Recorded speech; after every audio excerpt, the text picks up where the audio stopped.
찬양으로 축복합니다.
하나님 감사합니다. 이 시간은 말씀으로 은혜받는 시간입니다. 우리에게 하실 말이 있으셔서 오늘도 말씀을 허락하시는 줄 믿습니다. 이 말씀을 하나님이 하시는 말씀으로 우리가 믿고 나갈 때 놀라운 오병이의 기적을 체험했습니다. 모두가 다 오병이의 축복을 받아 하나님 영광을 위해 살아가는 믿음의 백성들이 다 될 수 있도록 은혜 베풀어 주옵소서. 예수 그리스도의 이름으로 기도합니다. 아멘. 할렐루야. 오늘은 현충일입니다. 많은 크리스찬들이 그런 얘기를 합니다. 현충일이다, 광복절이다, 이런 거를 크리스찬들은 지킬 필요가 있겠느냐 그런 얘기를 하는데 그렇지 않습니다. 나라가 있어야 돼요. 나라가 있어야 모든 민족들이 함께 하나님을 찬양하며 하나님께 예배드릴 수 있습니다. 성경에 보면은요, 이스라엘 백성들이 나라를 빼앗겼을 때 하나님은 마음이 너무너무 아프하셨습니다. 그리고 그 나라를 지켜주시고 다시 찾아주실 때 너무너무 또한 기뻐하셨습니다. 사랑하는 성도 여러분, 이 현충일을 맞이해서 세상 나라만 바라보지 마시고 우리는 세상 나라와 하나님 나라가 회복되는 것을 또한 바라봐야 됩니다. 그것이 바로 크리스찬들이 생각해야 되고 살아가야 되는 경목의 삶입니다. 할렐루야. 그러므로 우리는 나라와 민족을 위해서 기도할 때 하나님의 나라가 이 땅에 바로설 수 있도록 해달라고 우리는 늘 기도하며 살아가기를 축복합니다. 오늘 이제 현충일인데 특별한 말씀을 준비하지 않고 오늘 계속해서 마태복음을 강의합니다. 오늘 마태복음의 이 말씀은 사복음서에 다 기록한 아주 모두에게 필요한 말씀으로 우리에게 주셨음을 알 수가 있습니다. 예. 오늘 이 말씀을 여러분 잘 들으시고 오병이어라는 말을 들어본 적 있을 거예요. 그렇죠? 오병이어. 오병은 뭡니까? 떡 5개를 말하는 거예요. 예, 이어는 뭡니까? 2마리의 물고기를 말하는 겁니다. 이 떡 5개와 물고기 2마리를 통해서 하나님이 어떻게 일을 하셨고 왜 그런 일이 일어나? 우리에게는 과연 그것이 어떤 관계가 있는 것일까를 오늘 깨달으시고 큰 은혜 가운데 나가는 하나님의 백성들이 다 되기를 간절히 축복합니다. 오늘 본문의 배경을 보면 이 역사가 일어난 배경 가운데에는 세례 요한의 죽음이 있었습니다. 세례 요한이 죽고 나서 예수님은 그곳을 떠나십니다. 많은 믿음의 사람들도 이해하지 못하는 사람들은 그런 얘기를 합니다. 왜 세례 요한이 죽었으면 함께 세례 요한을 왜 죽였냐고 그러면서 복음을 전해야지 왜 예수님이 그곳을 떠났을까? 왜 떠나셨을까? 이런 얘기를 많이 하는 사람들이 있습니다. 그런데 오늘 말씀을 보니까 떠나신 이유가 정확하게 나와 있습니다. 오늘 뭐라고 했습니까? 빈들에 가시니 이렇게 나옵니다. 그곳을 떠나서 빈들에 가셨다 이렇게 말씀하십니다. 빈들은 헬라어의 합성어입니다. 에레모스, 토포스라는 두 단어가 합쳐 있는 건데 이것은 버림받은 장소라는 뜻입니다. 빈들은 버림받은 장소였습니다. 예수님의 마음에 상한 마음이 바로 버림받은 마음이었습니다. 너무너무 많이 아팠습니다. 세례 요한의 죽음을 보고 그의 마음이 얼마나 슬펐는지를 그리고 얼마나 그의 아픔 가운데 함께 동참하고 했는지를 우리에게 성경은 말씀하고 있습니다. 사랑하는 성도 여러분, 우리는 바로 빈들에 서서 어떤 때는 참으로 좌로나 우로나 어찌할 수 없어서 힘들고 어려울 때도 참 많이 있습니다. 그러나 예수님은 빈들에 서 있을 때에도 그냥 계시지를 않았던 것 같습니다. 많은 사람들이 그 빈들에 계신 예수님을 찾아왔습니다. 그리고 그때는 어떤 때냐면 절기로 따지면 6월절이었습니다. 6월절은 뭡니까? 출애굽에 나오는 믿음의 백성들만 죽지 않고 재앙이 떠난 그날을 건너갔다 하는 뜻이죠. 6월의 달. 이것을 기념한 겁니다. 그리고 고센 땅만 다 평안했고 애굽 땅의 모든 장자가 다 죽임을 당합니다. 바로 믿음의 백성만이 사는 것이죠. 6월절의 주인공은 예수님이었습니다. 그 예수님의 피를, 다시 말해서 어린 양의 피를 문지방에 발랐던 모든 가족들, 이스라엘들은 한 명도 죽지 않았습니다. 그것을 기념하게 한 것이 바로 6월절입니다. 그 6월절을 지키는 날이었기 때문에 세계에 흩어져 있던 많은 디아스포라라고 하죠. 흩어진 유대인들. 이 디아스포라가 다 그곳에 모여들기 시작했습니다. 그러니 사람들이 그 전에 있었던 사람들보다도 더 많은 사람들이 예수님을 따랐던 것을 볼 수가 있습니다. 그 수많은 사람들이 예수님을 찾아옵니다. 근데 예수님의 마음은 어땠어요? 황망한 사막 같았습니다. 왜냐하면 세례 요한이 참으로 비참하게 순교를 했기 때문이었습니다. 그 빈들에서 예수님은 무엇을 했습니까? 혼자서 무릎 꿇어 기도하셨겠지. 근데 그 빈들까지도 사람들은 그 예수님의 마음으로 모르시고 예수님을 찾아옵니다. 왜요? 문제가 있기 때문이었습니다.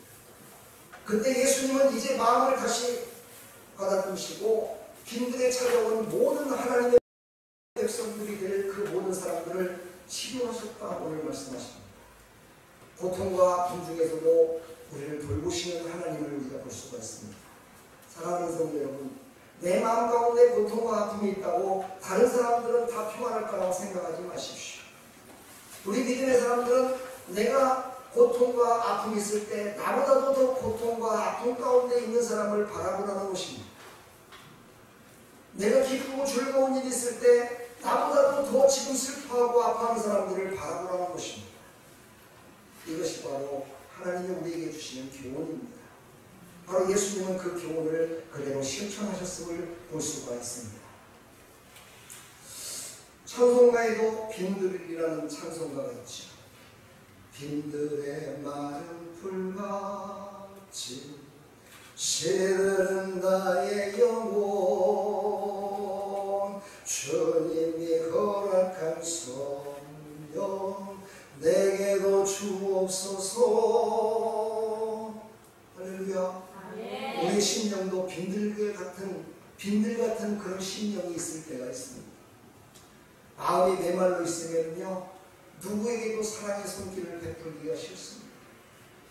내 마음이 빈들 같으면요 절대로 좋은 것을 바라보더라도 좋게 보이지 않습니다. 꽈배기입니다. 꼬여져 있습니다. 그래서 내 마음이 빈들 같이 돼 있다는 것을 아는 방법은 뭡니까? 내 입술에서 좋은 말이 많이 안 나올 때 내 심령이 빈들 같다. 내가 입술로 선포하는 모든 축복의 말과 건강한 말과 행복한 말을 많이 하는 사람은요 마음이 풍성한 사람입니다.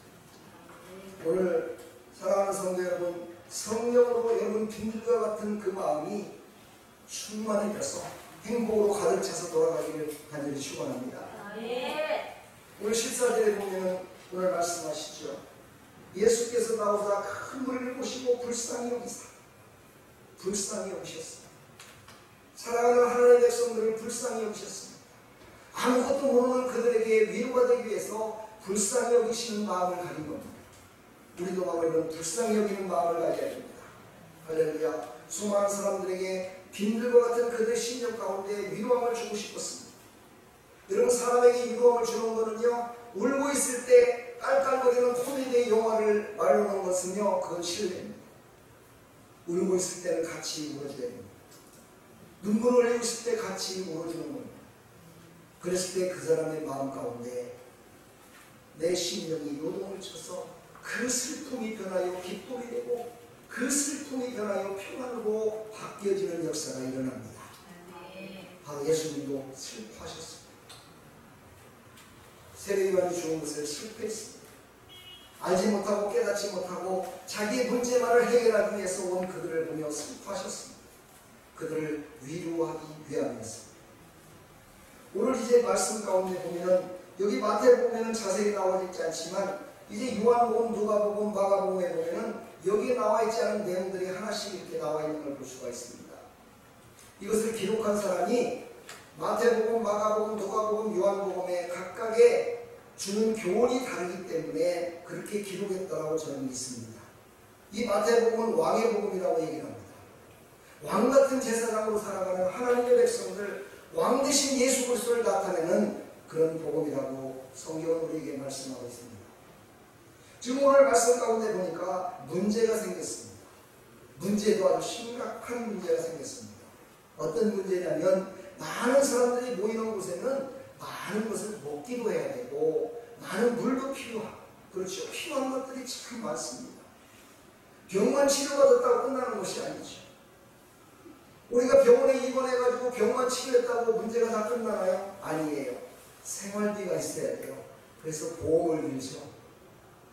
병도 치료받고 생활도 할 수 있도록 보험이 필요하듯이 이 병도 치료받고 문제는 해결받았지만 육신의 것을 해결받지 못했어요. 먹고 사는 문제를 해결받지 못했습니다. 그래서 이제 걱정이 됐습니다. 제자들이 얘기합니다. 예수님, 이 수많은 사람이 이렇게 몰려와서 이런데 때가 됐습니다. 이들을 어떻게 할까요? 이들을 다 해산시켜서 각자 먹고 오고 다 집으로 돌아가게 하는 것이 좋겠습니다라고 예수님께 말씀을 드립니다. 그랬더니 예수님이 뭐라고 말씀하십니까? 참으로 엉뚱하지도 않는 말씀을 하십니다. 너희들이 먹어라. 너희들이 줘라. 이렇게 말씀하십니다. 이 얼마나 황당한 일입니다. 광야의 빈들이라는 것은요, 아무것도 없는 곳이라고 그랬죠. 황망한 곳이라고 그랬죠. 그곳에는 식당도 없습니다. 먹을 것도 없습니다. 아무것도 없는데 그곳에서 무엇을 주라는 것입니까? 이렇게 주라는 것은 바로 예수님의 계획이, 예수님의 벌써 계획과 예수님이 하실 일들이 다 거기에 포함되어 있는 것이지. 그때 두 제자를 모델로 삼아서 성경은 얘기를 합니다. 한 모델은 빌립입니다. 빌립이 얘기를 합니다. 예수님, 알긴 알겠는데요. 예수님, 그러나 이 사람들을 다 먹이려면 돈이 200데나리온 돈이 필요합니다. 지금으로 말하면 1000만 원 이상이 필요하다는 것입니다. 그리고 돈이 있다 손치더라도 식당은 없습니다. 먹을 것을 살 곳이 없습니다. 지금 해가 뉘어뉘어 지고 있는데 어디 가서 음식을 사서 주겠습니까? 라고 변명을 합니다. 그러니까 한 사람은 변명하는 제자로 등장을 하죠. 바로 이 모습이 여러분과 제 모습입니다. 아이고, 나는 그런 사람 아닙니다. 문제가 있을 때 내가 해결하는 사람이고 앞서는 사람이지 절대 빌릴과 같이 그런 사람 아닙니다. 네, 맞습니다. 문제를 내 힘으로 해결할 수 있는 문제라면 내가 다 해결할 수 있는 것이 사람입니다. 우리도 다 그렇게 살고 있습니다. 그렇지. 그러나 이 문제는요, 내 힘으로는 될 수가 없는 문제입니다. 할 수가 없는 문제입니다. 어떻게 지금 오늘 말씀을 보니까 먹은 사람이 여자와 아이를 빼고서 5,000명이나 됐다라고 성경은 기록하고 있는데 그 5,000명을 어떻게 먹을 것을 다 주겠습니다. 자기도 배고프고 지금 예수님 드릴 빵도 없는 바로 이런 문제가 봉착됐을 때 바로 나와 여러분들은 아이고, 하나님 저는 못합니다 라고 하나님께 고백하는 그런 신념입니다. 바로 우리 따라서 한번 해볼까요? 내가 바로 그 빌립입니다. 네, 내가 바로 빌립입니다. 그런데 또 한 사람을 또 소개합니다. 베드로의 동생 안드레라는 제자입니다. 그가 예수님께 얘기를 합니다. 예수님, 제가 예수님 말씀을 듣고 등에 보니까 딱 한 가지 있는데 어린아이가 도시락을 싸갖고 왔는데 그 도시락 하나밖에 없어요. 절망은 절망인데 예수님이 어떻게 좀 하시면 될 것 같은 그런 소망을 가진 것이죠. 그리고 예수님 앞에 그 어린아이가 가져온 도시락을 꺼내놓습니다. 거기에 내용물이 뭐였습니까? 바로 보리떡 5개와 물고기 2마리였습니다. 아주 하찮은 것이죠. 정말 별 볼 일 없는 것입니다. 이걸 갖고 무엇을 할까? 참으로 모든 사람들은 비웃었을 것입니다. 저것이 우리에게 무슨 배불리 먹을 수 있는 거야. 예수님도 이건 못해. 할 수가 없어라고 했을 겁니다. 그럼에도 불구하고 예수님은 그것을 내게 가져와라 얘기를 가져와라. 사랑하는 성도 여러분, 여러분의 문제 작고 크고 놀라운 그런 문제들이 있으면 그걸 예수님께 가져와야 됩니다. 예수님께 알아야 됩니다. 예수님께 말씀을 드려야 됩니다. 예수님께 의지해야 됩니다. 예수님께 그 모든 것들을 의지했을 때 예수님이 해결해 주십니다. 할렐루야. 그것을 예수님께 가져왔습니다. 그리고 모든 백성들을 다 앉게 했습니다. 여기서 앉았다는 것은 무엇을 의미합니까? 겸손한 것이요 기도하게 한 것입니다. 모두가 다 앉아서 기도를 합니다. 이제 받을 준비를 하게 한 것입니다. 그리고 예수님이 하늘을 우러러 축사하신 다음에 그것을 이제 떼어줘라 라고 제자들에게 줍니다. 신기한 일이 발생하기 시작합니다. 놀라운 역사가 일어납니다. 떡을 떼서 주면 또 생깁니다. 또 주면 또 생깁니다. 또 주면 또 생깁니다. 모든 사람들에게 다 배불리 먹었는데도 계속해서 떡을 뗄 수 있습니다. 풍성하게 먹는 것이죠. 하나님은 이렇게 완전하게 해결해 주시는 하나님이십니다. 할렐루야. 하나님이 하신 겁니다. 아멘. 하나님이 일을 하신 거예요. 하나님께 드렸더니, 하나님께 가져왔더니 하나님의 방법으로 해결하신 거예요. 우리는 사람의 방법으로 일을 해결하려고 하면요, 사람과의 관계 속에서 해결될 수 있습니다. 그러나 그 이상의 방법으로 해결되지는 않습니다. 그거 아십니까? 인간의 돈에는요 2%에서 2.5% 정도밖에 사용하지 못한다고 그러죠. 천재들. 나머지는 뭐예요? 한 번도 사용해보지도 못하고 다 세상을 떠나갑니다. 근데 저는 그것을 보고서 저는 늘 생각합니다. 왜 하나님께서는 우리 인간을 완전하게 창조하시고 왜 2%만 사용하고 나머지는 사용하지 못하게 하셨을까를 생각해봤어요. 저는 믿음으로 생각을 해봤죠. 그것은 하나님이 주장하시는 공간입니다. 할렐루야. 98%는 하나님이 주장하시는 공간입니다. 아멘. 그것을 하나님께 맡기는 믿음으로 나갈 때 하나님께서는 그 나머지 98%를 다 사용하신 것보다도 더 위대하신 하나님의 역사가 우리의 삶 가운데 일어난다는 것이죠. 이것을 믿는 사람이 오늘 이 자리에 온 줄 믿습니다. 믿으십시오. 하나님의 말씀은요, 우리의 지성과 감성과 지식으로 그것을 판단하는 것이 아닙니다. 하나님의 말씀은 그것을 듣고 믿는 것입니다. 그것을 듣고 믿었을 때 나보다도 수억만 배 위대하신 하나님의 역사가 내 앞에 펼쳐지는 것입니다. 오늘 여기 유대인들 오병이의 기적을 본 그들은요 깜짝 놀랐습니다. 그들은 고백합니다. 와, 이 일은 하늘로부터 오신 선지자라고 고백합니다. 다시 말해서 하나님만이 하실 수 있는 거라고 그들은 고백합니다. 우리의 삶 가운데 크고 놀라운 일들이 우리의 삶 가운데 있는데 그것을 바라보며 여러분들도 늘 하나님으로부터 이 모든 것들을 해결받았다라고 고백하는 나와 여러분들 다 되기를 축복합니다. 한번 고백해 볼까요? 지금까지 살아온 것 다 하나님의 은혜입니다. 지금까지 살아온 것 다 하나님의 은혜입니다. 아무런 소망이 없던 빈들에 서 있던 우리를 하나님이 지켜주시고 인도해 주신 것입니다. 빈들에 아무것도 없었습니다. 세상의 손가락질을 받으며 살았습니다. 모든 사람들에게 내타낼 것도 없었습니다.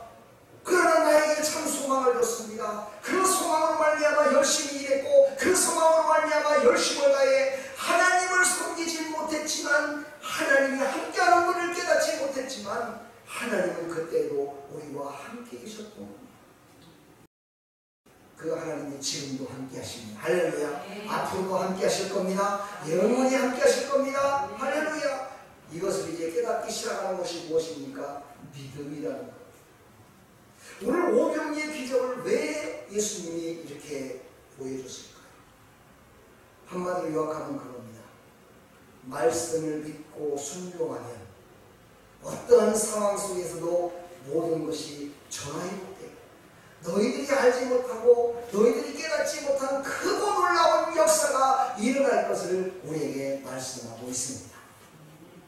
세례 요한이 죽어 낙심되는 그때 많은 사람들이 그 진리를 전했던 세례 요한이 죽었을 때 얼마나 낙심됐겠습니까? 예수님도 낙심됐는데 그때 바로 하나님께서 너희들을 사랑하고 영원토록 너희와 함께 하실 것을 오늘 이 오병이의 기적을 통해서 만백성에게 선포한 것입니다. 사랑하는 여러분, 지금 여러분들의 삶도 이렇다라고 생각하시는 분이 있습니까? 나도 지금 빈들에 서 있는 그런 모습이라고 생각하시는 분이 있으십니까? 그러면 지금이 하나님의 때입니다. 지금이 믿음의 때입니다. 지금이 순종할 때입니다. 지금이 말씀을 듣고 아멘할 때입니다. 지금 바로 이 시간이 하나님이 일하시는 때입니다. 그것을 믿고 나가는 나와 여러분들이 다 되기를 간절히 축원합니다. 바로 이런 역사가 구약에서도 많이 일어났습니다. 아니, 많이는 안 일어났지만 기록되어 있습니다. 열왕기상 17장에 이 말씀과 비슷한 내용이 기록되어 있습니다. 그 시대의 배경을 보면 너무너무 왕이 악한 왕이었습니다. 아합 왕이라고 했는데 이스라엘의 가장 악한 왕이라고 했는데 그가 바로 아합이었습니다. 이 악한 왕이 정치를 했을 때 바로 이스라엘은요 완전한 기근이 임했습니다. 모든 사람들이 굶어 죽었습니다. 다는 죽지 않았지만요 굶어 죽는 사람들이 비일비재했습니다. 성경에 기록된 내용 중에 참으로 비참한 내용, 오늘은 네 아들 잡아먹고 내일은 우리 아들 잡아먹자라고 서로 합의를 봐서 정말 먹을 것을 위해서 살았던 그런 시절이 있었습니다. 그런 시절이었습니다. 그때 하나님께서 엘리야를 부르십니다. 엘리야야, 너는 지금 그곳에 있지 말고 저 그린 시냇가로 가라 말씀하십니다. 그린 시냇가로 가서 너는 그곳에서 물을 먹고 거기서 지내라. 내가 너에게 먹을 것을 주겠다 말씀하십니다. 그곳은 빈들이었습니다. 아무도 없는 황량한 곳이었습니다. 그런데도 불구하고 엘리야는 그 말씀을 따라서 그곳에 갑니다. 그랬더니 정말 그 말씀 따라 순종해서 갔더니만은요 물이 잘잘잘 흐르는 시냇가가 있습니다. 다른 사람들은 물을 먹지 못하여 지금 죽어가고 있는데 이 엘리야를 살려주신 것입니다. 그리고서는요 아침이 되면 까마귀가 고기를 들고 옵니다. 엘리야요 배고팠지요. 그러면서 먹을 것을 갖다 줍니다. 때가 될 때마다 먹을 것을 벌어다 줍니다. 밤에도 갖다 줍니다. 아침에도 갖다 줍니다. 그렇게 그곳에서 지냈습니다. 그런데 이제 그곳에도 물이 말라버리고 갑니다. 그래서 하나님이 이제 빈들에서 그 많은 은혜를 체험했던 엘리야에게 이제 사역을 주십니다. 너는 지금 이스라엘 땅 사르밧으로 가라. 거기 가면 한 과부를 만날 것이다. 그 과부에게 축복하여 그 과부가 풍성케 되는 역사를 보여줘라 말씀하십니다. 그래서 그곳에 갔더니만은 성에 딱 들어서자마자 성경에는 과부라고 되어 있지 이름도 나와 있지 않습니다. 오늘 신약 성경에 어린아이라고 되어 있지 어린아이 이름도 없습니다. 그 과부를 그곳에서 만납니다. 신기하죠? 때에 따라 하나님은 만나게 해주십니다. 그리고 그 과부에게 만나자마자 얘기를 합니다. 하나님의 말씀이 너에게 임했다. 너를 하나님이 사랑하시는데 너는 하나님의 말씀에 순종해라 얘기합니다. 그러면서 너희 집에 가서 빵을 부어서 나에게 가져와라 이렇게 말씀하십니다. 여러분 생각해 보십시오. 먹을 것이 없어서 지금 다 죽어갑니다. 열왕기상 17장을 보면 어떤 내용이냐면요 이제는 항아리에 요만한 가루가 남았다고 했어요. 한줌이라고 해서 한줌. 그래서 그걸 빵을 만들어 가지고 이제는 아들과 자기가 먹고서 이제는 나는 죽었습니다. 그냥 죽기만을 기다려야 되는 그런 상황 속이었어요. 그런데 엘리야가 가서 그 과부에게 말하기를 그걸 갖다가 빵을 만들어 나에게 갖고 와라 얘기를 합니다. 어린아이 2시간을 갖고 와라. 예수님 앞에 갖고 왔을 때 그 모습과 똑같지 않습니까? 어린아이가 얼마나 배가 고팠겠어요. 갖고 오라는 거예요. 그때 그 과부는 순종하여 떡을 만들어서 엘리야에게 갖다 줍니다. 여러분 지금 상상을 해보십시오. 그 과부 집에서 그걸 먹을 때 그 아들이 얼마나 그것을 먹고 싶었겠어요. 엘리야가 그것을 먹습니다. 그것을 바라보는 그 과부와 그 어린아이 얼마나 배가 고프고 먹고 싶었겠어요. 저도 이런 적이 있었습니다. 목사님이 신방을 오면요, 없었던 집안에도요, 어머니가 어디서 돈이 났는지 소고기 한 칸에다가 좋은 걸 갖다가 만들어 갖고요, 목사님 오셨다고 그걸 대접합니다. 그러면 저희들은 그러면 명절 때는 한 번 먹어봤지 먹어본 적이 없어요. 얼마나 먹고 싶은지. 목사님 얼굴을 쳐다보면서 입을 바라보면서 침을 질질 흘립니다. 목사님이 그걸 모르시겠어요? 아시죠? 목사님이 그러십니다. 며칠 먹고 나서 아이고 배가 아파. 내가 아까 먹은 게 좀 탈난 것 같은데 이제 그만 일어나야 되겠습니다. 그러고서 그 진수단탕 차려놓은 것을 그냥 놔두고 목사님이 가십니다. 왜 그러셨어요? 나눠주고 나눠서 모든 사람들을 배불게 할까. 그때는 목사님도 그렇게 먹을 거 많지 않았습니다. 10만 갔을 때는 먹을 수 있는 음식이었어요. 그런데도 그거를 성도들의 가정이 먹고 그 자녀들이 먹을 수 있도록 배려하기 위해서 그걸 놓고 계십니다. 바로 예수님의 모습이죠. 그 어린아이가 엘리야가 먹고 있을 때 얼마나 먹고 싶었겠어요. 그런데도 하나도 안 줍니다. 엘리야는요, 하나도 안 주고 다 먹습니다. 그리고서는 이렇게 얘기를 합니다. 너의 채독에 이제 가루가 떨어지지 아니하리라. 그대로 이루어졌습니다.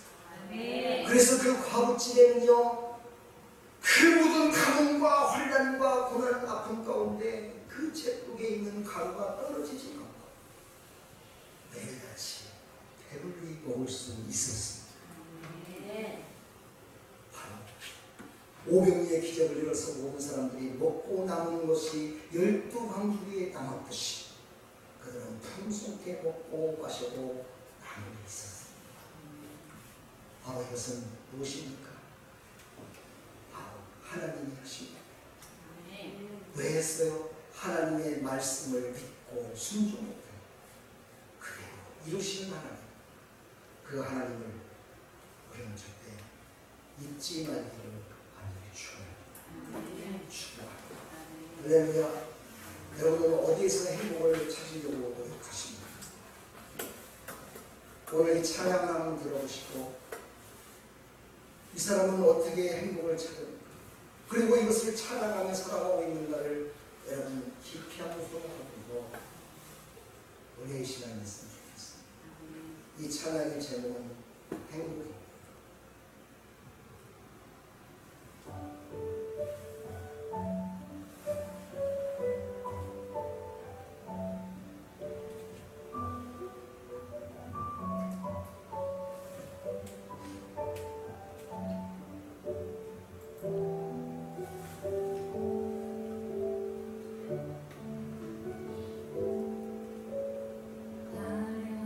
화려하지 않아도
우리에게 주시는 교훈이 무엇입니까? 우리는 하나님의 말씀을 믿고 순종하며 영원한 생명의 떡인 예수 그리스도로 운행하며 우리는 영원한 복락을 누릴 수 있음을 우리에게 말씀하고 계십니다.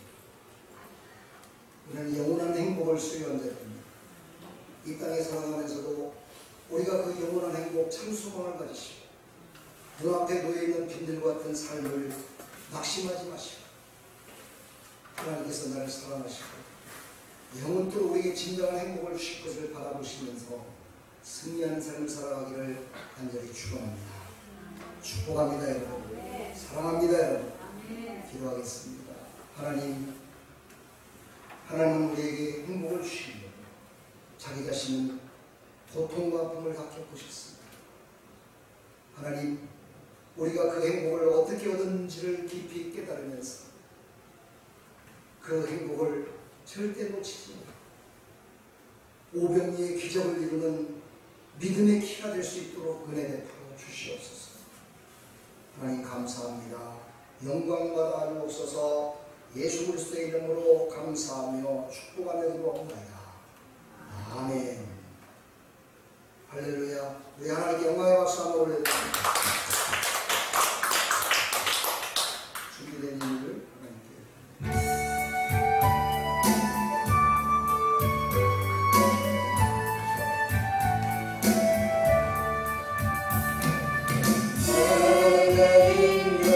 모든 것을 아낌없이